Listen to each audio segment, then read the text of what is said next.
വീട്ടിൽ വിൽപ്പനക്കായി സൂക്ഷിച്ച 2.4 കിലോഗ്രാം കഞ്ചാവുമായി യുവാവ് വഴിക്കടവ് പോലീസിന്റെ പിടിയിൽ.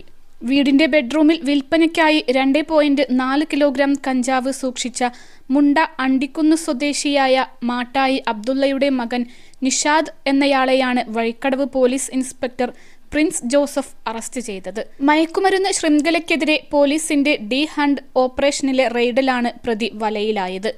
പ്രതി മുൻപും കഞ്ചാവ് കടത്തിയതിന് നിലമ്പൂർ എക്സൈസ് കേസുള്ള ആളാണ്. അന്യസംസ്ഥാനങ്ങളിൽ നിന്നും കഞ്ചാവ് എത്തിച്ച് ചെറിയ പാക്കറ്റുകളിൽ ആയി നാട്ടിൽ വിൽപ്പന നടത്തി വരികയായിരുന്നു. പ്രതിയിൽ നിന്ന് കഞ്ചാവ് ചെറിയ പാക്കറ്റുകളെ വിൽപ്പന നടത്തുന്നതിനുള്ള പ്ലാസ്റ്റിക് കവറുകളും കഞ്ചാവ് തൂക്കുന്നതിനുള്ള ഇലക്ട്രിക് തുലാസുകളും പിടിച്ചെടുത്തിട്ടുണ്ട്. അന്വേഷണ സംഘത്തിൽ Nilambur DYSP Varghese, sub inspector Sunny, assistant sub inspector Bindu Mathew, senior civil police ഓഫീസർമാരായ Anu Mathew, Geetha, Ratheesh, Nijesh, Biju, Abdul Nasar, civil police ഓഫീസർമാരായ ഹരിപ്രസാദ്, ശ്രുതിൻ, ജോബിനി എന്നിവരടങ്ങുന്ന സംഘമാണുള്ളത്. +2 ഡിഗ്രി കഴിഞ്ഞവർക്ക് വേൾഡ്സ് ഫസ്റ്റ് AR/VR ക്ലാസ് റൂമിലൂടെ സ്മാർട്ട് ഫോൺ എഞ്ചിനീയർ ആവാം. കൂടുതൽ അറിയാൻ വിളിക്കൂ ബ്രിഡ്കോ ആൻഡ് ബ്രിഡ്കോ.